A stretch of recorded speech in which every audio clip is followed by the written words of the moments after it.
ಇವತ್ತಿನ ಚುನಾವಣಾ ಚದುರಂಗದಲ್ಲಿ ಪ್ರಮುಖವಾದ ಮಹತ್ವದ ರಾಜ್ಯಾದ್ಯಂತ ಸುದ್ದಿಯಾಗ್ತಿರುವಂತಹ 4 ಪ್ರಮುಖವಾದ ಸುದ್ದಿಗಳು ಯಥಾ ಪ್ರಕಾರ ನಿಮ್ಮ ಮುಂದೆ ತಂದಿರುವಂತದ್ದು. ಆ 4 ಪ್ರಮುಖವಾದಂತಹ ಸುದ್ದಿಗಳು ಯಾವುದು ಅನ್ನೋದನ್ನ ಮೊದಲು ನೋಡೋದಾದ್ರೆ, ಇಂಟೆಲಿಜೆಂಟ್ ಸಿದ್ದರಾಮಯ್ಯ. ಯಾಕೆ ಸಿದ್ದರಾಮಯ್ಯನವರು ಪದೇ ಪದೇ ಇಂಟೆಲಿಜೆಂಟ್ ಪಟ್ಟವನ್ನ ಪಡ್ಕೊಳ್ತಿದ್ದಾರೆ ಅನ್ನೋದನ್ನ ಹೇಳ್ತೀನಿ. ಎರಡನೇ ಸ್ಟೋರಿ, ಮಕ್ಕಳ ಬ್ಲಾಕ್ ಮೇಲ್. ಯಾಕೆ ಮಕ್ಕಳು ಅಪ್ಪನ್ನ ಬಳಸ್ಕೊಂಡು, ಅಪ್ಪರ ವೀಕ್ನೆಸ್ ಗಳನ್ನ ಬಳಸ್ಕೊಂಡು ಏನೇನೆಲ್ಲ ಮಾಡೋದಕ್ಕೆ ಹೊರಟಿರುವಂತದ್ದು. ವೈಬ್ರೆಂಟ್ ವರುಣ, ಈಗಾಗಲೇ ಯುದ್ಧಕ್ಕೆ ಮುಂಚೆಯೇ ಸೋಲನ್ನ ಒಪ್ಕೊಂಡಿರುವಂತಹ ಯತೀಂದ್ರ ವೈಬ್ರೆಂಟ್ ವರುಣ ಅನ್ನೋ ಲೆಕ್ಕಾಚಾರಕ್ಕೆ ಅಲ್ಲಿ ಬಂದಿರುವಂತದ್ದು. ಇನ್ನು ಪ್ರಕಾಶ್ ರೈ ಆಗಾಗ ಸದ್ದು ಮಾಡ್ತಿದ್ದಾರೆ. ಇದರ ಹಿಂದಿರಬಹುದಾದಂತಹ ರಾಜಕೀಯ ವಾಸನೆ ಬಗ್ಗೆ ರೈ ರಾಜಕಾರಣ ನಿಜಕ್ಕೂ ಕೂಡ ಏನು ಅನ್ನೋದನ್ನ ಹೇಳ್ತೀನಿ. ಅದು 4ನೇ ಸ್ಟೋರಿ ಇವತ್ತಿನ ಚುನಾವಣಾ ಚದುರಂಗದಲ್ಲಿ. ಇವತ್ತಿನ ಮೊದಲನೇ story, intelligent Siddaramaiah. Very interesting ಆಗಿರುವಂತ ವಿಚಾರ.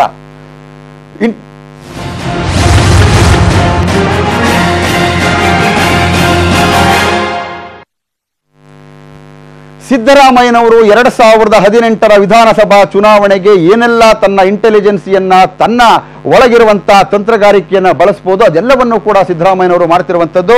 ಇವತ್ತಿನ ಇಂಟೆಲಿಜೆಂಟ್ ಸಿದ್ದರಾಮಯ್ಯ ಅಂತ ಯಾಕೆ ಕರೀತಿದ್ದೀವಿ ಅಂತಂದ್ರೆ, ಸಿದ್ದರಾಮಯ್ಯನವರು 2018ರ ಮಹಾ ಚುನಾವಣೆಯಲ್ಲಿ ಅಧಿಕಾರಕ್ಕೆ ಬರೋದು ಎಲ್ಲೋ ಒಂದು ಕಡೆ ಆತ್ಮವಿಶ್ವಾಸ ಇದೆ.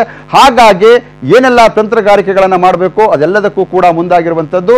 ಜೊತೆಗೆ ಪಕ್ಷದ ಒಳಗಿರುವಂತಹ ಭಿನ್ನಮತವನ್ನ ಮತ್ತು ಪಕ್ಷದ ಒಳಗಿರುವಂತಹ ವಿರೋಧಿಗಳನ್ನ, ಸಿದ್ದರಾಮಯ್ಯನವರ ವಿರೋಧಿಗಳನ್ನ ಯಾವ ರೀತಿಯಾಗಿ ಅವರಿಗೆ ಎಚ್ಚರಿಕೆಯ ಮೂಲಕ ಪರೋಕ್ಷವಾದಂತಹ ಧಮಕಿಯನ್ನು ಕೂಡ ಕೊಟ್ಟಿದ್ದಾರೆ ಅನ್ನೋ ಮಾಹಿತಿಗಳು ಕೂಡ ಲಭ್ಯವಾಗಿರುವಂತದ್ದು. ಅದನ್ನ ಧಮಕಿ ಅಂತ ತುಂಬಾ ಸಾರಾಸಗಟಾಗಿ ಕರೆಯೋಕ್ಕಾಗೋದಿಲ್ಲ. ಏನದು ಅನ್ನೋದನ್ನ ನೋಡೋದಾದ್ರೆ, ಐಟಿ, ಇಡಿ, ಸಿಬಿಐ ಅನ್ನ ರಾಜಕೀಯ ದಾಳವಾಗಿ ಬಳಸಿಕೊಂಡಂತ ಸಿದ್ದರಾಮಯ್ಯನವರು, ಅಂದ್ರೆ ಕೇಂದ್ರ ಸರ್ಕಾರ ಇಂಥದ್ದೊಂದು ಆರೋಪವನ್ನ ಸಿದ್ದರಾಮಯ್ಯ ಮತ್ತು ಕಾಂಗ್ರೆಸ್ ಪಕ್ಷದ ಎಲ್ಲಾ ಸರ್ಕಾರದ ಎಲ್ಲಾ ಪ್ರಮುಖರು, ಮುಖಂಡರು ಕೂಡ ಸಿಬಿಐ, ಇಡಿ ಮತ್ತು ಐಟಿಯನ್ನ ಕೇಂದ್ರ ಸರ್ಕಾರ ಬಳಸ್ಕೊಳ್ತಿದೆ, ರಾಜಕೀಯ ದುರುದ್ದೇಶಕ್ಕೆ ಬಳಸಿಕೊಂಡು ಕೇವಲ ಕಾಂಗ್ರೆಸ್ ನಾಯಕರ ಮೇಲೆ ಐಟಿ ರೈಡ್ಗಳನ್ನ ಮಾಡಲಾಗ್ತಿದೆ ಅನ್ನೋ ಆರೋಪ ಕಾಂಗ್ರೆಸ್ ಪಕ್ಷದಿಂದ ಬಂದಿರುವಂತದ್ದು. ಹಾಗಾಗಿ ಅದನ್ನೇ ತನ್ನ ಲಾಭಕ್ಕೂ ಕೂಡ ಬಳಸ್ಕೊಂಡಿರುವಂತಹ ಸಿದ್ದರಾಮಯ್ಯ ಈ ಹಿಂದೆ ಕೆಲವೊಂದು ಸಭೆಗಳಲ್ಲಿ ಇದನ್ನ ಪ್ರಸ್ತಾಪ ಮಾಡಿದ್ದಾರೆ. ಪಕ್ಷದೊಳಗಿರುವಂತಹ ವಿರೋಧಿಗಳನ್ನ ಹಣಿಯೋದಿಕ್ಕೆ ಐಟಿ, ಇಡಿ, ಸಿಬಿಐ ಬಳಸಿಕೊಂಡ ಚಾಣಾಕ್ಷ ಸಿದ್ದರಾಮಯ್ಯ. ಯಾವ್ದಾವುದನ್ನ ಹೇಗೆ ಬಳಸ್ಕೊಳ್ತಾನೆ ಅನ್ನೋದು, ನಾವೇ ಜಗಳ ಮಾಡಿಕೊಂಡು ಅಧಿಕಾರ ಕಳ್ಕೊಂಡ್ರೆ ಅಪಾಯ ಅನ್ನೋ ಭೀತಿ. ಹೇಗೆ ಸಿದ್ದರಾಮಯ್ಯನವರು ಐಟಿ ರೈಡ್ ವಿಚಾರದಲ್ಲಿ ತನ್ನ ಸ್ವಂತಕ್ಕೆ ಬಳಸ್ಕೊಂಡಿದ್ದಾರೆ ಅನ್ನೋದನ್ನ ಈಗ ಡಿ ಕೆ ಶಿವಕುಮಾರ್ ಆಗಿರ್ಬೋದು, ದೇಶಪಾಂಡೆ ಅವರಾಗಿರ್ಬೋದು, ಲೇಔಟ್ ಕೃಷ್ಣಪ್ಪ ಆಗಿರ್ಬೋದು, ಬಹುತೇಕ ಕಾಂಗ್ರೆಸ್ನ ಈಗಿರುವಂತಹ ಪ್ರಬಲವಾದಂತಹ ಮಂತ್ರಿಗಳು, ಎಂ ಬಿ ಪಾಟೀಲ್ರು ಕೂಡ ಅದರಲ್ಲಿದ್ದಾರೆ.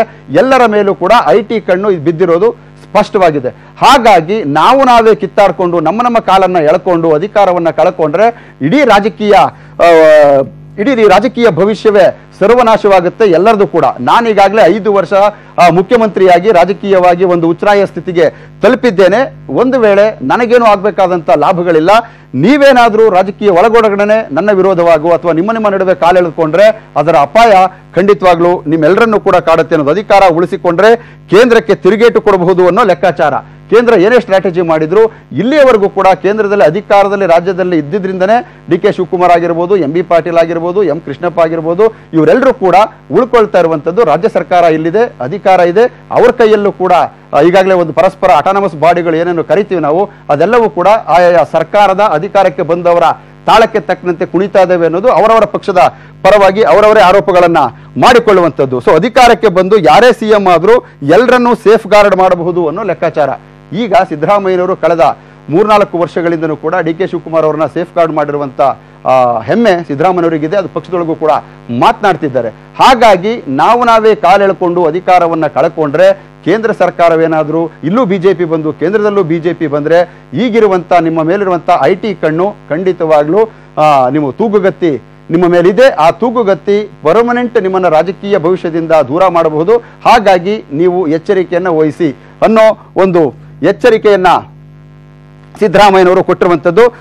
ಇದು ಇವತ್ತಿನ ಸಿದ್ದರಾಮಯ್ಯನವರ ಇಂಟೆಲಿಜೆಂಟ್ ವಿಚಾರಕ್ಕೆ ಸಂಬಂಧಪಟ್ಟ ಹಾಗೆ. ಇವತ್ತು ಚಿಮ್ಮನಕಟ್ಟಿ ಯಾವ ರೀತಿಯಾಗಿ ವಿರೋಧವನ್ನ ಖರ್ಗೆಯವರ ಮೂಲಕ ಹೈಕಮಾಂಡ್ ದೆಹಲಿಗೆ ಹೋಗಿ ವಿರೋಧವನ್ನ ವ್ಯಕ್ತಪಡಿಸಿದ್ರು. ಕೇವಲ ಒಂದು 8 ಗಂಟೆಯ ಅವಧಿಯ ಒಳಗೆ ಚಿಮ್ಮನಕಟ್ಟಿಯವರನ್ನ ಬ್ಯಾಲೆನ್ಸ್ ಮಾಡಿಕೊಂಡು ಬಾದಾಮಿ ಟಿಕೆಟ್ ಅನ್ನ ಗಿಟ್ಟಿಸಿಕೊಂಡಿರುವಂತದ್ದು ಕೂಡ ಸಿದ್ದರಾಮಯ್ಯನವರ ಇಂಟೆಲಿಜೆಂಟ್ಗೆ ಹಿಡಿದಂತ ಕನ್ನಡಿ. ಸೊ ಇದೇ ವಿಚಾರಕ್ಕೆ ಸಂಬಂಧಪಟ್ಟ ಹಾಗೆ ಒಂದು ಬ್ರೇಕಿಂಗ್ ನ್ಯೂಸ್ ಕೂಡ ಇದೆ. ಅದೇನು ಬ್ರೇಕಿಂಗ್ ನ್ಯೂಸ್ ಅನ್ನೋದನ್ನ ನೋಡೋಣ.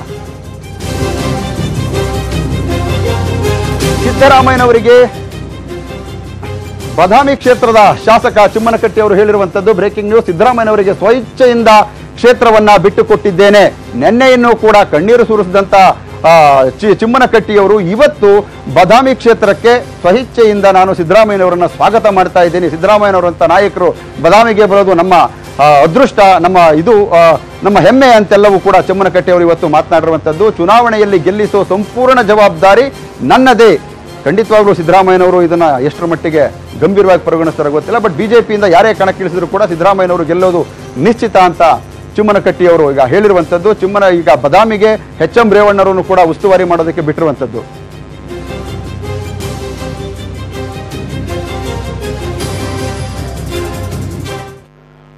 ಆಕ್ಚುಲಿ ಚಿಮ್ಮನಕಟ್ಟಿ ಅವರು ಇವತ್ತು ಸಿದ್ದರಾಮಯ್ಯನವರು ಬಾದಾಮಿಗೆ ಬರೋದ್ರ ಬಗ್ಗೆ ಏನು ಮಾತನಾಡಿದ್ದಾರೆ ಅನ್ನೋದನ್ನ ನೀವು ನೋಡಿ. ಅವರು SR ಕಾರ್ಯಾಧ್ಯಕ್ಷರು, ನಮ್ಮ ಜಿಲ್ಲಾ ಉಸ್ತುವಾರಿ ಮಂತ್ರಿ ತಿಮ್ಮಾಪುರ ಸಾಹೇಬರು, ನಮ್ಮ ಸಾಹೇಬರು ಕೂಡಿ ಎಲ್ಲ ಹಿರಿಯ ನಾಯಕರು ಕೂಡಿ ನಾಮಿನೇಷನ್ ಮಾಡಿಂದ ಅವ್ರ ನೇತೃತ್ವ ನಮ್ಮ ಹಿರಿಯ ನಾಯಕರು ನಮ್ಮ ಸಾಹೇಬರು ಕಟ್ಕೊಂಡ ಚುನಾವಣೆಯನ್ನು ಬಾದಾಮಿಯಲ್ಲಿ ಎದುರಿಸ್ತಾರೆ. ಸರ್, ಈಗ ರೇವಣ್ಣ ಅವರಿಗೆ ಉಸ್ತುವಾರಿ ಕೊಡ್ತಾರೆ ಅಂತ ಹೇಳೋದು ಉಸ್ತುವಾರಿ ಕೊಟ್ಟರೆ ನೀವೆಲ್ಲ ಒಪ್ಕೋತೀರಾ?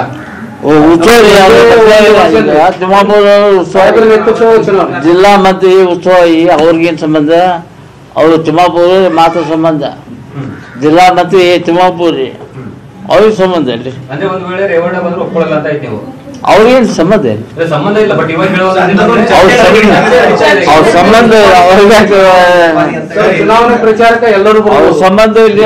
ಪಕ್ಷದ ನಾಯಕರು ಈಗ ತಿಮ್ಮಾಪುರ ಜಿಲ್ಲಾ ಈಗ ಜಿಲ್ಲಾ ಮಂತ್ರಿ ತಿಮ್ಮಾಪುರ ಮ್ಯಾಗ ಜವಾಬ್ದಾರಿ ಅವ್ರಿಗೇನ್ ಸಂಬಂಧ? ಹಾಗಾಗಿ ಅವ್ರನ್ನ ಒಂದು ಉಸ್ತುವಾರಿ ಇನ್ನು ಸಿದ್ದರಾಮಯ್ಯನವರ ಇಂಟೆಲಿಜೆಂಟ್ ನಡೆಯ ಬಗ್ಗೆ ನಮ್ಮ ಹಿರಿಯ ಪೊಲಿಟಿಕಲ್ ಬ್ಯೂರೋ ಹೆಡ್ ಆಗಿರುವಂತಹ ಚಿದಾನಂದ್ ಪಟೇಲ್ ಅವರು ನಮ್ಮ ಜೊತೆ ನೇರ ಸಂಪರ್ಕದಲ್ಲಿದ್ದಾರೆ. ಸೊ ಅವ್ರ ಜೊತೆನೂ ಕೂಡ ಮಾತನಾಡಬಹುದು. ಚಿದಾನಂದ್ ಪಟೇಲ್, ಸಿದ್ದರಾಮಯ್ಯನವರ ನಡೆ ಯಾವ ರೀತಿಯಾಗಿ ಕಾಂಗ್ರೆಸ್ ಪಕ್ಷದಲ್ಲಿ ನಡೀತಾ ಇದೆ ಅಂದ್ರೆ, ಒಂದು ರೀತಿಯಲ್ಲಿ ಪರೋಕ್ಷವಾದಂತಹ ಅದು ಧಮಕಿ ಅಂತ ಹೇಳಬಹುದಾದಂತಹ ಪದವ ಗೊತ್ತಿಲ್ಲ, ಆದರೆ ಒಂದು ರೀತಿಯಲ್ಲಿ ಏನು ಸಿದ್ದರಾಮಯ್ಯನವರ ವಿರೋಧಿಗಳಿದ್ದಾರೆ ಕಾಂಗ್ರೆಸ್ ಪಕ್ಷದ ಒಳಗಡೆನೆ, ಅವರನ್ನ ಮಟ್ಟ ಹಾಕೋದಕ್ಕೆ ಸಿದ್ದರಾಮಯ್ಯನವರು ಇದೇ IT ಮತ್ತು ED CBIನೇ ತನ್ನ ಲಾಭಕ್ಕೆ ಬಳಸಿಕೊಂಡು ಅವರ ಜೊತೆ ಮಾತನಾಡಿರುವಂಥದ್ದು. ಎಷ್ಟು ಸಲ, ಯಾವಾಗ, ಇದು ಕಳೆದ ಹಲವಾರು ಸಭೆಗಳಲ್ಲಿ ಮಾತನಾಡಿದ್ದಾರೆ ಅನ್ನೋ ಮಾತುಗಳು ಕೂಡ ಲಭ್ಯವಾಗಿದೆ. ಆ ಹಿನ್ನೆಲೆಯಲ್ಲಿ ಸಿದ್ದರಾಮಯ್ಯನವರ ಸ್ಟ್ರಾಟಜಿ ಏನಿರಬಹುದು ಚಿದಾನಂದ್ ಪಟೇಲ್? ಈಶ್ವರ್ ಖಂಡ್ರೆ ಪದೇ ಪದೇ ಮುಖ್ಯಮಂತ್ರಿ ಸಿದ್ದರಾಮಯ್ಯನವರು ಸಚಿವರ ಸಭೆಯಲ್ಲಿ, ಕಾಂಗ್ರೆಸ್ ಸಭೆಯಲ್ಲಿ ನಮಗೆ ಅಧಿಕಾರ ಇದ್ರೆ ಮಾತ್ರ ನಾವು ಕಿತ್ತಾಡಬಹುದು, ಅಧಿಕಾರ ಇದ್ರೆ ನೀವು ಏನಾದರೂ ಕೇಳ್ಬೋದು, ನಾನು ಏನಾದರೂ ಕೇಳ್ಬೋದು, ಎಲ್ಲರೂ ಕಿತ್ತಾಡಬಹುದು. ಆದರೆ ಅಧಿಕಾರವಿಲ್ಲ ಅಂತ ಹೇಳಿದ್ರೆ ಕೇಂದ್ರದಲ್ಲೂ ಬಿಜೆಪಿ ಇದೆ, ಇಲ್ಲೂ ಬಿಜೆಪಿ ಕೂರುತ್ತೆ. ಆಗ ಮುಂದಿನ ದಿನಗಳಲ್ಲಿ ಈಗಾಗಲೇ ಎಲ್ಲರೂ ಯಾವ್ಯಾವ ವಿಚಾರಕ್ಕೆ ಹೈರಾಣಾಗಿದ್ದೀರಿ ಅಂತ ಗೊತ್ತು, ಅದೇ ರೀತಿ ಮತ್ತೆ ಹೈರಾಣಾಗುವ ಸಮಯ ಬರುತ್ತೆ. ಎಚ್ಚರಿಕೆ ಅಂತ ಹೇಳಿ ಒಂದು ಕಡೆ ಎಚ್ಚರಿಕೆ, ಮತ್ತೊಂದು ಕಡೆ ಕಿವಿ ಮಾತನ್ನು ಹೇಳ್ತಿದ್ದಾರೆ. ಅಂದ್ರೆ ಅಧಿಕಾರ ಇದ್ರೆ ಮಾತ್ರ ನಾವು ಕಿತ್ತಾಟ ಮಾಡ್ಬೋದು, ಅಧಿಕಾರ ಇಲ್ಲ ಅಂದ್ರೆ ಮತ್ತೆ IT ದಾಳಿ ಆಗ್ಬೋದು, ED ದಾಳಿ ಆಗ್ಬೋದು, CBI ದಾಳಿ ಆಗ್ಬೋದು. ಎಲ್ರಿಗೂ ಎಚ್ಚರ ಅಂತ ಹೇಳಿ ಎಚ್ಚರ ಸಂದೇಶವನ್ನು ಕೊಟ್ಟಿದ್ದಾರೆ. ಆ ಮುಖಾಂತರ ಎಲ್ಲರೂ ಒಗ್ಗಟ್ಟಿನಿಂದ ಕೆಲಸ ಮಾಡಿದ್ರೆ ಮಾತ್ರ ನಮಗೆ ಉಳಿಗಾಲ, ಒಗ್ಗಟ್ಟಿನಿಂದ ಕೆಲಸ ಮಾಡಿದ್ರೆ ಅಂತ ಹೇಳಿದ್ರೆ ಬಿಜೆಪಿ ಅಧಿಕಾರಕ್ಕೆ ಬರುತ್ತೆ ಅಂತ ಒಂದು ಮಾತನ್ನು ಕೂಡ ಹೇಳಿರೋದು. ಇದು ಎಲ್ಲ ಒಂದು ಕಡೆ ಈಗಾಗಲೇ IT ದಾಳಿಗೆ ಒಳಗಾಗಿರ್ತಕ್ಕಂಥ DK ಶಿವಕುಮಾರ್ ಇರ್ಬೋದು, ಸಚಿವ ರಮೇಶ್ ಜಾರಕಿಹೊಳಿ ಇರ್ಬೋದು, MTB ನಾಗರಾಜ್ ಇರ್ಬೋದು, ಮುಖ್ಯಮಂತ್ರಿಗಳ ಸಂಸದೀಯ ಕಾರ್ಯದರ್ಶಿ ಗೋವಿಂದರಾಜ್ ಇರ್ಬೋದು, ಮುಖ್ಯಮಂತ್ರಿಗಳ ಆಪ್ತ ಮಳವಳ್ಳಿ ಶಿವಣ್ಣ ಇರ್ಬೋದು, ಎಲ್ಲ ಉದಾಹರಣೆಗಳು ಕೊಟ್ಟು ಮುಖ್ಯಮಂತ್ರಿಗಳು ಪದೇ ಪದೇ ಸಭೆಯಲ್ಲಿ ಹೇಳಿರ್ತಕ್ಕಂಥದ್ದು. ಇದೇ ಮಾತನ್ನ ರಾಹುಲ್ ಗಾಂಧಿ ಅವರು ಕೂಡ ಇತ್ತೀಚೆಗೆ ನಡೆದಂತ ಕೆಲವು ಸಚಿವರ ಸಭೆಯಲ್ಲೂ ಕೂಡ ಪುನರುಚ್ಚರಿಸಿರೋದು. ಅಧಿಕಾರ ಇದ್ರೆ ಮಾತ್ರ ನಾವೆಲ್ಲರೂ ಕಿತ್ತಾಡಬಹುದು, ಅಧಿಕಾರ ಮುಖ್ಯ, ಹಾಗಾಗಿ ಅಧಿಕಾರಕ್ಕಾಗಿ ಎಲ್ಲರೂ ಒಗ್ಗಟ್ಟಿನಿಂದ ಕೆಲಸ ಮಾಡಬೇಕೆಂಬ ಸಂದೇಶವನ್ನು ರವಾನೆ ಮಾಡೋದು. ಇದು ಮುಖ್ಯಮಂತ್ರಿಗಳ ಬಹಳಷ್ಟು ಎಚ್ಚರಿಕೆ ಮತ್ತು ಜಾಣ್ಮೆಯ ನಡೆ ಅಂತ ಹೇಳ್ಬೋದು. ಆ ಮುಖಾಂತರ ಇದು ಪರೋಕ್ಷವಾಗಿ ಧಮಕಿ ಅನ್ನಕ್ಕಿಂತಲೂ ಎಚ್ಚರಿಕೆ. ಅಂದ್ರೆ ನೀವು ಅಧಿಕಾರ ಇದ್ರೆ ಮಾತ್ರ ನೀವು ಇಲ್ಲಿ ಉಳಿಗಾಲ ಇದೆ, ಇಲ್ಲಾಂದ್ರೆ ಮತ್ತೆ IT ನಿಮ್ಮ ಮೇಲೆ ಕಣ್ಣು ಬೀಳುತ್ತೆ, ಮತ್ತೆ ನಿಮಗೆ ದಾಳಿ ಆಗ್ಬೋದು ಎಂಬ ಎಚ್ಚರಿಕೆಯನ್ನು ಕೊಟ್ಟಿರೋದು. ಯಾಕಂತ ಹೇಳಿದ್ರೆ ಈ ಸರ್ಕಾರದ ಘಟಾನುಘಟಿ ಸಚಿವರ ಮೇಲೆ ಮತ್ತೆ IT ದಾಳಿಯ ಒಂದು ಮುನ್ಸೂಚನೆಯನ್ನು ಕೊಟ್ಟಿದ್ರು. ಅಲ್ಲದೆ ಈಗಾಗಲೇ IT DG ಒಂದು ನೋಟಿಸ್ ಅನ್ನು ಕೊಟ್ಟಿದ್ದಾರೆ. 3 ತಿಂಗಳ ಹಿಂದೆ ಅಂದ್ರೆ ಜನವರಿಯಿಂದ ಮಾರ್ಚ್ ವರೆಗೆ ಯಾವೆಲ್ಲ ಕಾಮಗಾರಿಗಳಿಗೆ ಆಗಿರ್ತಕ್ಕಂಥವಕ್ಕೆ ಗುತ್ತಿಗೆದಾರರಿಗೆ ಹಣವನ್ನು ಬಿಡುಗಡೆ ಮಾಡಿದೆ ಅಂತ ಹೇಳಿ ಪ್ರಮುಖ 5 ಇಲಾಖೆಗಳ ಮಾಹಿತಿಯನ್ನು ಕೇಳಿರೋದು. ಇದರ ಬೆನ್ನಲ್ಲೇ ಮತ್ತೆ ನಿಮಗೆ ಮುಂದೈತೆ ಮಾರಿ ಹಬ್ಬ ಅನ್ನೋ ಒಂದು ಎಚ್ಚರಿಕೆಯನ್ನು ಕೊಟ್ಟಿರೋದು. ಹಾಗಾಗಿ ನೀವೀಗ ಎಲ್ಲರೂ ಸೇರಿ ಒಟ್ಟಾಗಿ ಅಧಿಕಾರಕ್ಕೆ ತರೋಣ, ಅಧಿಕಾರ ಬಂದ ಮೇಲೆ ಅವರು ನಮ್ಮನ್ನು ಮುಟ್ಲಿಕ್ಕೆ ಸಾಧ್ಯ ಇಲ್ಲ, ನಮ್ಮದೇ ಆದ ಇಲ್ಲೊಂದು ಕೆಲವೊಂದು ACB ಇದೆ, CID ಇದೆ, ಬೇರೆ ಬೇರೆ ಇದೆ, ನಾವು ಕೂಡ ಅವ್ರ ವಿರುದ್ಧ ಅಸ್ತ್ರವನ್ನ ಪ್ರಯೋಗ ಮಾಡಬಹುದು, ಬಿಜೆಪಿ ವಿರುದ್ಧ ನಾವು ಹೋರಾಟ ಮಾಡಬಹುದು ಎಂಬ ಅವರ ಸಂದೇಶ ಅಂತಿಮವಾಗಿದೆ. ಇದು ಸಂದೇಶದ ಪ್ರಮುಖ ಒಂದು ಸೂಚನೆ ಅಂತ ಹೇಳ್ಬೋದು. Ishwar, thank you very much. ತಮ್ಮೆಲ್ಲ ಮಾಹಿತಿಗೆ ಧನ್ಯವಾದಗಳು. ಒಟ್ಟಿನಲ್ಲಿ ಸಿದ್ದರಾಮಯ್ಯನವರು ಒಂದು ಸ್ವಾಯತ್ತ ಸಂಸ್ಥೆಗಳಾದಂಥ, ಸಾಂವಿಧಾನಿಕ ಸಂಸ್ಥೆಗಳಾದಂಥ ಏನು ಕೇಂದ್ರದಲ್ಲಿರುವಂತಹ IT ಮತ್ತು ED ಮತ್ತೆ CBI ಅವರು ಬಳಸ್ಕೊಳ್ತಿದ್ದಾರೆ ಅನ್ನೋ ಮಾತಿದೆ. ಕರ್ನಾಟಕದಲ್ಲೂ ಕೂಡ ಅಧಿಕಾರಕ್ಕೆ ಬಂದ್ರೆ ಅದೇ ಲೋಕಾಯುಕ್ತ, ACB ಮತ್ತು ಪೊಲೀಸ್ ವ್ಯವಸ್ಥೆಯನ್ನ ನಮ್ಮ ಹಿತಾಸಕ್ತಿಗೆ ಬಳಸ್ಕೊಳ್ಬಹುದು ಅನ್ನೋದಷ್ಟೇ ಇವರ ಲೆಕ್ಕಾಚಾರ ಅನ್ನೋದು. ಇನ್ನು ಎರಡನೇ ಪ್ರಮುಖವಾದಂತ ಸ್ಟೋರಿಯನ್ನ ನಾವು ನೋಡೋದಾದ್ರೆ, ಎರಡನೇ ಪ್ರಮುಖವಾದಂತ ಸ್ಟೋರಿ ಮಕ್ಕಳ ಬ್ಲಾಕ್ ಮೇಲ್ ಈಗಾಗಲೇ ಶುರುವಾಗಿರುವಂತದ್ದು. ರಾಜ್ಯ ರಾಜಕಾರಣದಲ್ಲಿ ಮಕ್ಕಳ ಬ್ಲಾಕ್ ಮೇಲ್ ಶುರುವಾಗಿದೆ. ಟಿಕೆಟ್ಗಾಗಿ ಎಲ್ಲಾ ಪಕ್ಷಗಳಲ್ಲೂ ಕೂಡ ಹೆಚ್ಚುತ್ತಾ ಇರುವಂತದ್ದು ಪುತ್ರ ಪ್ರೇಮ ಮತ್ತು ಪುತ್ರರು ಪಟ್ಟು ಹಿಡಿತಿರುವಂತದ್ದು. ನನಗೂ ರಾಜಕೀಯವಾಗಿ ಸ್ಥಾನಮಾನಗಳು ಬೇಕು, ನನಗೂ ಕೂಡ ಈ ಬಾರಿಯೇ ನಾನು ಶಾಸಕನಾಗಬೇಕು ಅನ್ನೋದು ನಾವು ಎಲ್ಲರೂ ಕೂಡ. ಪ್ರಜ್ವಲ್ ರೇವಣ್ಣ JDS ನಿಂದ ಹಠ ಹಿಡಿದಿದ್ದು ಮೊನ್ನೆ ತಾನೇ ಗೊತ್ತಿದೆ. ಸದ್ಯ ದುರಾದೃಷ್ಟಕ್ಕೋ ಏನೋ ನಲ್ಪಾದ್ ಕೂಡ ಜೈಲಲ್ಲಿರುವಂತದ್ದು. ಹೊರಗೆದ್ದಿದ್ರೆ ಅವರು ಕೂಡ ಒಂದು ಕ್ಷೇತ್ರವನ್ನ ಕೇಳ್ತಾ ಇದ್ರು. ಇದು ಪುತ್ರ ಪ್ರೇಮ ಯಾಕೆ ಈ ವಿಚಾರಕ್ಕೆ ಬಂತು ಅನ್ನೋದಾದ್ರೆ, ಸುನಿಲ್ ಬೋಸ್ ವರ್ಸಸ್ ಮಹದೇವಪ್ಪ ಅಪ್ಪ ಮಗನ ನಡುವೆ ಈಗ ಕ್ಷೇತ್ರಕ್ಕಾಗಿ ಪೈಪೋಟಿ ನಡೀತಿರುವಂತದ್ದು. ಹಾಗಾಗಿನೇ ಮಕ್ಕಳ ಒಂದು ವೀಕ್ನೆಸ್, ಅಪ್ಪಂದಿರ ವೀಕ್ನೆಸ್ ಯಾವ ರೀತಿಯಾಗಿ ಮಕ್ಕಳು ಬಳಸ್ಕೊಂಡು ರಾಜಕೀಯವಾಗಿ ಈಗಾಗಲೇ ಯಡಿಯೂರಪ್ಪನವರ ಕಥೆಯು ಕೂಡ ಈ ಹಿಂದೆ ರಾಜಕೀಯ ವಲಯದಲ್ಲಿ ಕೇಳಿಬಂದಿದ್ದು. ವಿಜಯೇಂದ್ರ ಮತ್ತು ರಾಘವೇಂದ್ರ ಅವರು ಯಡಿಯೂರಪ್ಪನವರನ್ನ ಯಾವ್ಯಾವ ಕಾರಣಕ್ಕೆ ಹೇಗೆ ಬಳಸ್ಕೊಂಡು ಅವರನ್ನ ದುರ್ಬಲಗೊಳಿಸಿದ್ರು ಅನ್ನೋದು. ಇಲ್ಲೂ ಕೂಡ ಸುನಿಲ್ ಬೋಸ್ ಅವರ ವೀಕ್ನೆಸ್, ಅಂದ್ರೆ ಅಪ್ಪಂದಿರ ವೀಕ್ನೆಸ್ ಅನ್ನ ಬಳಸ್ಕೊಂಡು ಸುನಿಲ್ ಬೋಸ್ ನನಗೆ ಟಿ ನರಸೀಪುರವೇ ಬೇಕು ಅನ್ನೋ ಹಠವನ್ನ ಕೂಡ ಹಿಡಿದಿದ್ದಾರೆ ಅನ್ನೋ ಮಾಹಿತಿಗಳು ಕೂಡ ಸಿಕ್ಕಿರೋದ್ರಿಂದ ಮಕ್ಕಳಂದಿರ ಸಾಮಾಜಿಕ ಬದುಕು ಚಂದವಾಗಿಲ್ದಿದ್ರು ಕೂಡ ಟಿಕೆಟ್ಗೆ ಪಟ್ಟು ನಾವೆಲ್ಲರೂ ಕೂಡ ರಾಜ್ಯದ ಜನ ನೋಡಿದ್ದೇವೆ. ಸುನಿಲ್ ಬೋಸ್ ಯಾರ ಜೊತೆ ಹೇಗೆ ಯಾವ ದೊಡ್ಡ ದೊಡ್ಡ ಮನುಷ್ಯರು ಅಂತ ಹೇಳ್ಕೊಂಡ್ರ ಜೊತೆ ಸಂಬಂಧವನ್ನ ಬೆಳೆಸಿದ್ರು, ಏನೆಲ್ಲ ಅವರ ವಿರುದ್ಧ ಆರೋಪಗಳು ಬಂದಿದ್ವು ಅನ್ನೋದು. ಹಾಗಾಗಿ ಸಾಮಾಜಿಕವಾಗಿ ಯಾವುದೇ ಒಂದು ಸಕಾರಾತ್ಮಕವಾದ ಬೆಳವಣಿಗೆ ಇಲ್ಲದಿದ್ರು ಕೂಡ ಏನು ಜನಗಳನ್ನ ಉದ್ಧಾರ ಮಾಡ್ತೀನಿ ಅನ್ನೋ ಮಾತುಗಳನ್ನು ಮಾತ್ರ ದೊಡ್ಡ ಬಾಯಿಗಳಲ್ಲಿ ಹೇಳ್ತಿರುವಂತದ್ದು. ಸಂಕಷ್ಟದಲ್ಲಿ ಮಹದೇವಪ್ಪ, ಹ್ಯಾರಿಸ್, ಮುನಿಯಪ್ಪ, ರಾಮಲಿಂಗಾರೆಡ್ಡಿ, ರೋಷನ್ ಬೇಗ್. ಸೊ 10 ವರ್ಷಗಳಿಂದ ಪಕ್ಷವನ್ನ ಕಟ್ಟಿದಂತ ವೇಣುಗೋಪಾಲರಿದ್ದಾರೆ. ಆ ಕಡೆ ಸೋಮ್ಯಾರೆಡ್ಡಿಗೆ ಟಿಕೆಟ್ ಬೇಕು ಅಂತ ಹೇಳ್ತಾರೆ. ಮತ್ತೆ ಕೋಲಾರದಲ್ಲೂ ಕೂಡ ಪಕ್ಷವನ್ನ ಸಂಘಟನೆ ಮಾಡಿರೋನು ಬಿಟ್ಟು ಮುನಿಯಪ್ಪನವರ ಮಗಳಿಗೆ ಟಿಕೆಟ್ ಕೊಡಿಸೋದಕ್ಕೆ ಹೊರಟಿರುವಂತದ್ದು. ಇದು ಒಟ್ಟಿನಲ್ಲಿ ಕುಟುಂಬ ರಾಜಕಾರಣದ ಬಗ್ಗೆ ಎಲ್ಲರೂ ಕೂಡ ಮಾತನಾಡ್ತಿದ್ರು. ಇವತ್ತು ಎಲ್ಲರೂ ಕೂಡ ಕುಟುಂಬ ರಾಜಕಾರಣಕ್ಕೆ ಬಲಿಪಶು ಆಗ್ತಿರುವಂತದ್ದು. ಸ್ಪಷ್ಟವಾಗಿ ಅಪ್ಪಂದಿರ ಹುಳುಕುಗಳು, ಅಪ್ಪಂದಿರ ವೀಕ್ನೆಸ್ಗಳು ಮಕ್ಕಳಿಗೆ ಗೊತ್ತಿರ್ತದೆ. ಆದ್ರೆ ರಾಜಕಾರಣದಿಂದ ಮಕ್ಕಳನ್ನ ದೂರ ಇಡಬೇಕಾದಂತ ರಾಜಕಾರಣಿಗಳು ಮಕ್ಕಳಿಗೆ ಅದರ ರುಚಿಯನ್ನ ಹತ್ತಿಸುವಂತ ಪ್ರಯತ್ನವನ್ನ ಮಾಡಿ ಕೊನೆಗೆ ಅವರಿಗೆ ಅದರದ ಅಮಲು, ಅವರ ಅಧಿಕಾರದ ಎಲ್ಲ ಇವತ್ತು ಕೂಡ ಒಂದು ರೀತಿಯಲ್ಲಿ ಕಾಮಗಾರಿಯನ್ನ ನೆರವೇರಿಸಿರುವಂತದ್ದು.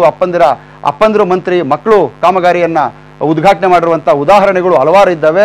ಈ ಉದ್ಘಾಟನೆ ಪುಗುಶೆಟ್ಟೆ ಸಿಗುವಂತ ಎಲ್ಲ ವರ್ಚಸ್ಸನ್ನ ಒಂದು ರೀತಿಯಲ್ಲಿ ನೆಗೆಟಿವ್ ಆಗಿ ಬಳಸ್ಕೊಂಡಿರುವಂತಹ ಮಕ್ಕಳು ಈಗ ಶಾಸಕ ಸ್ಥಾನಕ್ಕೆ ಪೈಪೋಟಿಯಲ್ಲಿ ಇರುವಂತದ್ದು. ಯಡಿಯೂರಪ್ಪ ರಾಜಕೀಯವಾಗಿ ಮೆತ್ತಗಾಗಲು ಮಕ್ಕಳ ಕೊಡುಗೆ ಇತ್ತ ಅನ್ನೋ ಪ್ರಶ್ನೆ ಆ ಕಾಲದಲ್ಲಿ ದೊಡ್ಡ ಮಟ್ಟಕ್ಕೆ ಚರ್ಚೆಯಾಗಿತ್ತು. ಟಿಕೆಟ್ಗಾಗಿ ಈಗ ಎಲ್ಲಾ ಪಕ್ಷಗಳಲ್ಲೂ ಒಟ್ಟಿನಲ್ಲಿ ಪುತ್ರ ವ್ಯಾಮೋಹದಿಂದಾಗಿ ಮತ್ತು ಅವರ ದೌರ್ಬಲ್ಯದಿಂದಾಗಿ ರಾಜಕೀಯಕ್ಕೆ ಮಕ್ಕಳು ಬರ್ತಾ ಇದ್ದಾರೆ ಹೊರತು ಯಾವುದೇ ಸಾಮಾಜಿಕ ಕಳಕಳಿಯಿಂದ ಅಲ್ಲ ಅನ್ನೋದು. ಸೊ ಇದೇ ವಿಚಾರಕ್ಕೆ ಸಂಬಂಧಪಟ್ಟ ಹಾಗೆ ಮಾದೇವಪ್ಪನವರು ಕೂಡ ಮಾತನಾಡಿದ್ದಾರೆ ನೋಡಿ.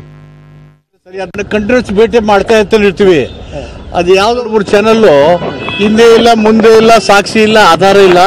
CMಗೂ ಮಾದೇವಪ್ಪನವ್ರಿಗೂ ಬಿರುಕಾಗ್ಬಿಟ್ಟಿದೆ, ಬೆಬ್ಬರಿಗೂ ಭೇಟಿ ಮಾಡ್ತಾ ಇಲ್ಲ ಅಂತ ಸತ್ಯಕ್ಕೆ ದೂರವಾದಂಥ ವಿಷಯನ ಬಿತ್ತರಿಸ್ತಾ ಇದ್ದು ಸರಿಯಲ್ಲ. ಅದು ನಂದು CMದು ಸಂಬಂಧ ನಿಂತೋಗೋದು, ಇಬ್ಬರದು ಉಸಿರು ನಿಂತೋದಾಗ ಅಲ್ಲಿ ತನಕ ಏನು ಕೇಳಿ ಯಾವ್ದ್ರಲ್ಲೂ ಆಗೋದಿಲ್ಲ ರೀ, ಯಾವ್ದ್ರಲ್ಲೂ ಆಗೋದಿಲ್ಲ. ಸುಮ್ಮನೆ ಅನವಶ್ಯಕವಾಗಿ ಇಲ್ಲದೆ ಇರೋದೆಲ್ಲ ಬಿತ್ತರಿಕೆ ಮಾಡೋದು ಸಾಕ್ಷಿ ಅದೆಲ್ಲ ಸರಿಯಾದ್ದೆಲ್ಲ. So that I wanted to say. ಟಿಕೆಟ್ಗೆ ಸಂಬಂಧಪಟ್ಟಾಗೆ ಅವರು ಎಲ್ಲರನ್ನೂ ಕರೆದು ಮಾತಾಡ್ತಾ ಇದ್ದಾರೆ. ಜಿಲ್ಲಾವಾರು, ಮುಖಂಡರವಾರು ಎಲ್ಲ ಕರೆದು ಚರ್ಚೆ ಮಾಡ್ತಾ ಇದ್ದಾರೆ. ಇವತ್ತು 2:15 ಗಂಟೆಗೆ ಡೆಲ್ಲಿಗೆ ಹೋಗ್ತಾ ಇದ್ದಾರೆ.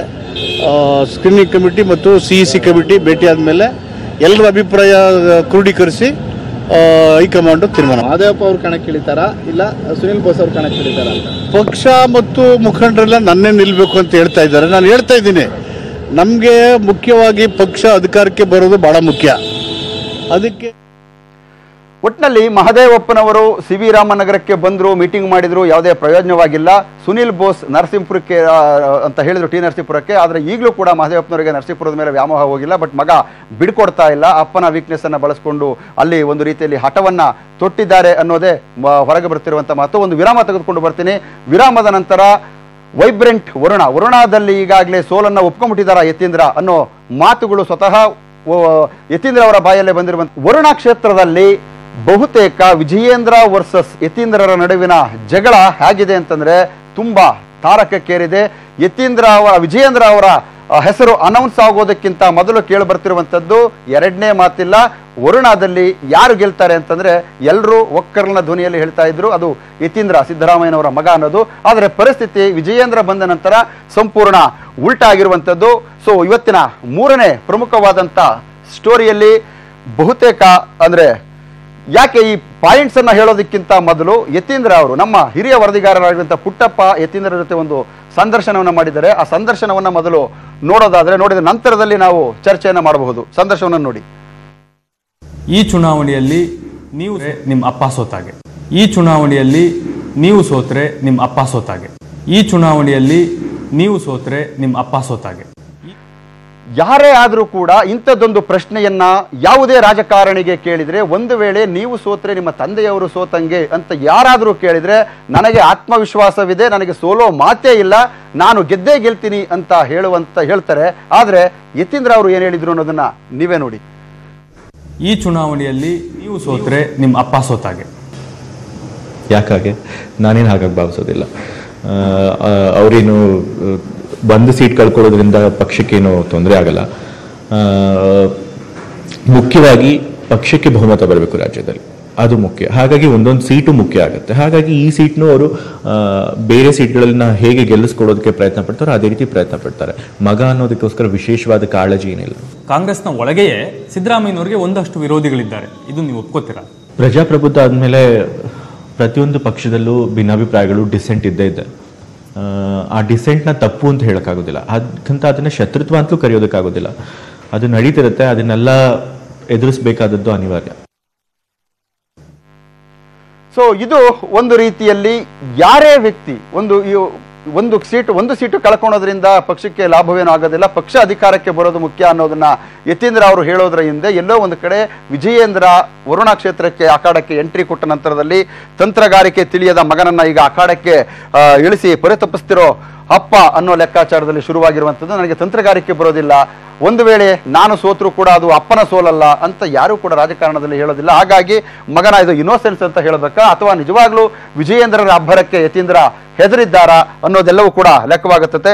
ವಿಜಯೇಂದ್ರ ಮುಂದೆ ಒಂದು ರೀತಿಯಲ್ಲಿ ಖಂಡಿತವಾಗ್ಲೂ ಮಂಕು ಬಡದಂತಾಗಿದ್ದಾರಾ ಯತೀಂದ್ರ ಅನ್ನೋ ಪ್ರಶ್ನೆಗಳು ವರುಣಾ ಕ್ಷೇತ್ರದಲ್ಲೇ ಶುರುವಾಗಿರುವಂಥದ್ದು. ಡಾಕ್ಟರಿಕೆ ಮಾಡ್ಕೊಂಡಿದ್ದ ಮಗನನ್ನ ಬಲವಂತವಾಗಿ ತಂದು ತಪ್ಪು ಮಾಡಿದ್ರ ಸಿದ್ದರಾಮಯ್ಯ. ಈ ಮಾತು ಸ್ವತಃ ಯತೀಂದ್ರ ಅವರು ಕೂಡ ನಾನು ಡಾಕ್ಟರಿಕೆ ಮಾಡಬೇಕಾದ್ರೆ ತುಂಬಾ ಸಂತೋಷವಾಗಿದ್ದೆ, ಈಗಿನ್ನೂ ರಾಜಕಾರಣಕ್ಕೆ ಬರ್ತಿದ್ದೀನಿ, ABCD ಕಲಿತಾ ಇದ್ದೀನಿ, ಅಷ್ಟು ಇನ್ನೂ ನನಗೆ ಒಗ್ಗಿಕೊಂಡಿಲ್ಲ, ಅಣ್ಣ ರಾಕೇಶ್ ರೀತಿಯಲ್ಲಿ ನನಗೆ ಒಗ್ಕೊಂಡಿಲ್ಲ, ರಾಜಕೀಯವಾಗಿ ರಾಕೇಶ್ ತುಂಬಾ ಸ್ಟ್ರಾಂಗ್ ಆಗಿದ್ದ ನನಗಿಂತ, ನನಗೆ ರಾಜಕೀಯ ಇನ್ನೂ ಕೈ ಹಿಡಿತಾ ಇಲ್ಲ ಅಂತ ಸ್ವತಃ ಯತೀಂದ್ರ ಅವರು ಹೇಳಿರುವಂಥದ್ದು. ಯುದ್ಧಕ್ಕೆ ಮುನ್ನ ಸೋಲೊಪ್ಪಿಕೊಂಡು ಬಿಟ್ರ ಸನ್ ಆಫ್ CM. ಈಗ ತಾನೇ ನೋಡಿದ್ರಿ, ಒಂದು ಪ್ರಶ್ನೆಯನ್ನು ನಮ್ಮ ವರದಿಗಾರರು ಕೇಳಿದಾಗ ಅದಕ್ಕೆ ಕೊಟ್ಟಂತ ಉತ್ತರ ನನಗೆ ನಂದೊಂದು ಸೀಟು ಮುಖ್ಯ ಅಲ್ಲ ಅನ್ನೋದು, ಪಕ್ಷ ಅಧಿಕಾರಕ್ಕೆ ಬರೋದು ಅನ್ನೋದ್ರೆ ನಾನು ಸೋತ್ರು ಪರವಾಗಿಲ್ಲ, ನಾನು ಸೋಲ್ತೀನಿ, ಹಾಗಾಗಿ ಪಕ್ಷ ಅಧಿಕಾರಕ್ಕೆ ಬರಬಹುದು ಅನ್ನೋದು ಆತ್ಮವಿಶ್ವಾಸದ ಕೊರತೆ ಯತೀಂದ್ರ ಹತ್ರ ಎದ್ದು ಕಾಣ್ತಿರುವಂಥದ್ದು. ಸಿದ್ದರಾಮಯ್ಯನವರ ಲೆಕ್ಕಾಚಾರಗಳೆಲ್ಲ ಒಂದೊಂದಾಗಿ ಉಲ್ಟಾ ಹೊಡಿತಾ ಇದಾವ ಅನ್ನೋ ಲೆಕ್ಕಾಚಾರವು ಕೂಡ ಈಗ ಸ್ಪಷ್ಟವಾಗಿ ವರುಣಾ ಕ್ಷೇತ್ರದಲ್ಲಿ ನನ್ನ ಮಗ ಆರಾಮಾಗಿ ಗೆಲ್ತಾನೆ, ಈಸಿಯಾಗಿ ಗೆಲ್ತಾನೆ ಅನ್ನೋ ಲೆಕ್ಕಾಚಾರದಲ್ಲಿ ಸಿದ್ದರಾಮಯ್ಯನವರು ಕಣಕ್ಕಿಳಿಸಿದ್ರು. ಈ ಕಡೆ ಚಾಮುಂಡೇಶ್ವರಿಯಲ್ಲಿ ನಾನು ನಿಲ್ಲಬಹುದು ಅನ್ನೋ ಲೆಕ್ಕಾಚಾರ ಮಾಡಿದ್ರು. ಚಾಮುಂಡೇಶ್ವರಿ ಶತ್ರುಗಳಿಬ್ಬರು ಕೂಡ ಈಗ ಮಿತ್ರರಾಗಿರುವಂಥದ್ದೇ. ಈ ವರುಣಾ ಕ್ಷೇತ್ರ ಮತ್ತು ಚಾಮುಂಡೇಶ್ವರಿ ಕ್ಷೇತ್ರದಲ್ಲಿ ಭಯದ ವಾತಾವರಣ ಸಿದ್ದರಾಮಯ್ಯನವರಿಗೂ ಮತ್ತು ಅವರ ಮಗನಿಗೂ ಕೂಡ ಉಂಟಾಗಿರುವಂಥದ್ದು. ಸೊ ವರುಣಾ ರಣಕಣದಲ್ಲಿ ಕೊನೆ ಕ್ಷಣದ ಬದಲಾವಣೆಯಲ್ಲಿ ಸಿದ್ದರಾಮಯ್ಯ ಅಖಾಡಕ್ಕಿಳಿತಾರ ದಿಢೀರಂತ ಇಂಥದ್ದೊಂದು ಪ್ರಶ್ನೆ ಉದ್ಭವ ಆಗಿರೋದು ಕೂಡ ವರುಣಾ ಕ್ಷೇತ್ರದಿಂದಲೇ. ಸೊ ಮತದಾರ ಅಂದ್ರೆ ಯತೀಂದ್ರ ಒಂದು ರೀತಿಯಲ್ಲಿ ಡಲ್ ಆಗ್ತಾ ಇರೋದ್ರಿಂದ ವಿಜಯೇಂದ್ರರ ಮುಂದೆ ಆ ವರುಣಾ ಕ್ಷೇತ್ರವನ್ನ ಕಳ್ಕೊಳ್ಳೋದಕ್ಕೆ ಯಾವುದೇ ಕಾರಣಕ್ಕೂ ಸಿದ್ದರಾಮಯ್ಯನವರಿಗೆ ಇಷ್ಟ ಇಲ್ಲ. ಈಗಾಗಲೇ ಬದಾಮಿಗೂ ಕೂಡ ಅವರು ಘೋಷಣೆಯಾಗಿದೆ, ಅವರ ಅಭ್ಯರ್ಥಿಯಾಗಿ ಅಲ್ಲಿ ಆಕಾಂಕ್ಷೆಗಿದ್ದಾರೆ ಅನ್ನೋದು. ಜೊತೆಗೆ ವರುಣಾ ಕ್ಷೇತ್ರದಲ್ಲೇ ಸಿದ್ದರಾಮಯ್ಯನವರು ಕಣಕ್ಕಿಳಿದ್ರು ಕೂಡ ಆಶ್ಚರ್ಯ ಇಲ್ಲ ಅನ್ನೋ ಮಾತುಗಳು ವರುಣಾ ಕ್ಷೇತ್ರದಿಂದಲೇ ಕೇಳಿ ಬರ್ತಿರುವಂಥದ್ದು. ಇದು ವರುಣಾ ಕ್ಷೇತ್ರದ ರಣಕಣ. ಒಟ್ಟಿನಲ್ಲಿ ತಂತ್ರಗಾರಿಕೆ ತಿಳಿಯದ ಮಗನನ್ನ ಚುನಾವಣಾ ಅಖಾಡಕ್ಕೆ ತಂದು ಡಾಕ್ಟರ್ ಆಗಿ ಆರಾಮಾಗಿದ್ದಂಥ ಮಗನನ್ನು ತಂದು ನಿಲ್ಲಿಸಿ ಸಿದ್ದರಾಮಯ್ಯನವರು ಪರಿತಪಿಸ್ತಿದ್ದಾರ ಅನ್ನೋ ಲೆಕ್ಕಾಚಾರಗಳು ಶುರುವಾಗಿರುವಂಥದ್ದು.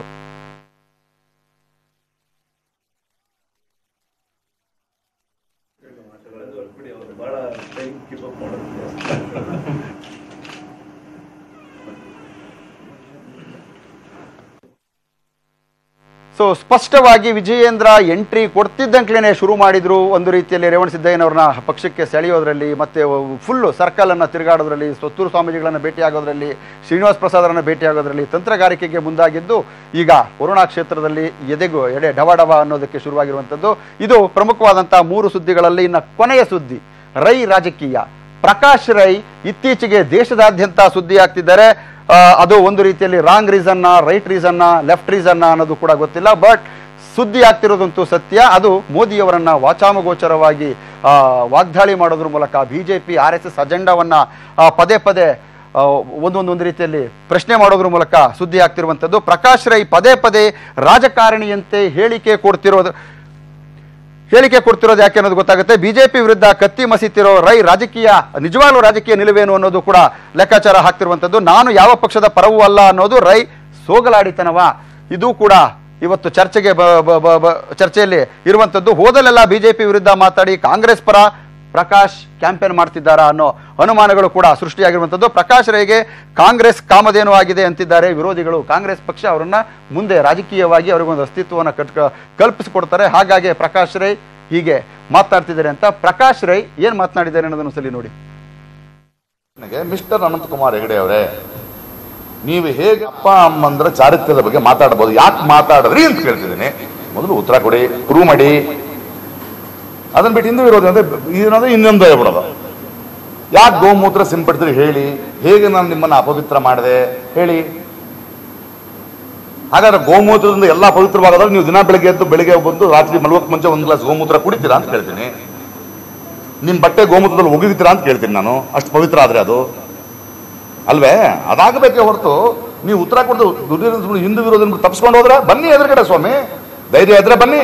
ಇವಾಗ ಜೈನರು ಸಿಕ್ತು, ಅವ್ರಿಗೆ ಸಿಕ್ಕರಿಗೆ ಸಿಕ್ತು, ಅದನ್ನ ಆಗ್ಲೇ ಮಾಡ್ಬೋದಿತ್ತಲ್ಲ. ಕರೆಕ್ಟ್, ಆಗ್ಲೇ ಮಾಡ್ಬೋದಿತ್ತು. ಮಾಡಿದ್ದು ತಪ್ಪಲ್ಲ ನನ್ನ ಪ್ರಕಾರ. ಈಗ ಯಾಕೆ ಮಾಡಿದ ಪ್ರಶ್ನೆ ಕೇಳಿದ್ರಲ್ಲ ಅದನ್ನ ಕೇಳಿ, ನಿಮ್ಮ ಟೈಮಿಂಗ್ ಏನು ಕೇಳಿ, ನಿಮ್ಮ ಒಳಗಡೆ ಆ ಪ್ರಶ್ನೆಯನ್ನು ನೀವು ಕೇಳಬೇಕು. ಅಲ್ಲ, ಅದನ್ನ ನೀವು ಕೇಳಬೇಕು, ಅದನ್ನ ಪ್ರಶ್ನೆ ಕೇಳಿ. ನಾನು ಕೇಳ್ತೀನಿ ಪ್ರಶ್ನೆ ಸ್ವಾಮಿ, ಬಟ್ ನನಗೆ ಅದು ತಪ್ಪು ಅಂತ ಅನ್ಸಿಲ್ಲ. ಮತ್ತೆ ಇದ್ರಲ್ಲಿ ರಾಜಕೀಯ ಉದ್ದೇಶ ಇದೆ ಅಂತ ನನಗನ್ಸಿಲ್ಲ. ಎಷ್ಟು ಧೈರ್ಯ ಇದ್ರೆ ಒಂದು ರಾಷ್ಟ್ರದ ರಾಜಕೀಯ ಪಕ್ಷದ ಅಧ್ಯಕ್ಷ ನಾಯಿಗಳು, ಬೆಕ್ಕುಗಳು, ಹಾವುಗಳು ಅಂತಾರೆ. ಇವಾಗ ಏನ್ ಯಾಕೆ ಬಂದಿದ್ದಾರೆ ಕರ್ನಾಟಕಕ್ಕೆ? ಪುಂಗಿ ಊದಕ್ ಬಂದಿದ್ದಾರಾ ಇಲ್ಲಿ ಹಾವುಗಳಿದೆ ಅಂತ? ಅಥವಾ ಇಲ್ಲಿ ಕಣ್ಮುಚ್ಚು ಏನ್ ಕೊಟ್ಟರು ಕಣ್ಮುಚ್ಕೊಂಡು ಕುಡಿಯೋ ಬೆಕ್ಕುಗಳಿದೆ ಅಂತ ಬಂದಿದ್ದಾರಾ? ಇಲ್ಲ ಬಿಸ್ಕೆಟ್ ಹಾಕಿದ್ರೆ ಬಾಲಾಡಿಸೋ ನಾಯಿಗಳಿದೆ ಅಂತ ಬಂದಿದ್ದಾರಾ ಇಲ್ಲಿಗೆ? ಅವರಿಬ್ರು ಮನುಷ್ಯರಾದ್ರೆ, ನಾವೆಲ್ಲ ಅವರನ್ನು ಎದುರಿಸೋರು ಪ್ರಾಣಿಗಳಾದ್ರೆ ಯಾಕೆ ಬಂದಿದ್ರಿ ಸ್ವಾಮಿ? ಪುಂಗಿ ಊದ್ತೀರಾ ಇಲ್ಲಿ ಬಂದು? ಕೊಡಿ ಉತ್ತರನ. ಎಷ್ಟು ಅಹಂಕಾರ ಇರ್ಬೇಕು ನಿಮ್ಗೆ ಅದನ್ನ ಹೇಳಕ್ಕೆ? ಏನ್ ಅನ್ಕೊಂಡಿದ್ದಾರೆ? ಯಾವುದು ಸರ್ವಾಧಿಕಾರ? ಏನು ನಿಮ್ಮ ಅಹಂಕಾರ? ಏನಿದೆ ನಿಮಗೆ? ಭಿನ್ನಾಭಿಪ್ರಾಯಗಳೇ ಇರಬಾರ್ದ? ಅದು you will make this into a dictatorship nation? What you mean by ಮುಕ್ತ ಮುಕ್ತ ಮುಕ್ತ? ಏನು ನೀವು ಮುಕ್ತರಾಗ್ಬಿಡ್ತೀರಿ ನೋಡಿ. ಬರೆದಿಟ್ಕೊಳ್ಳಿ, 2019 ಅವರಿರಲ್ಲ.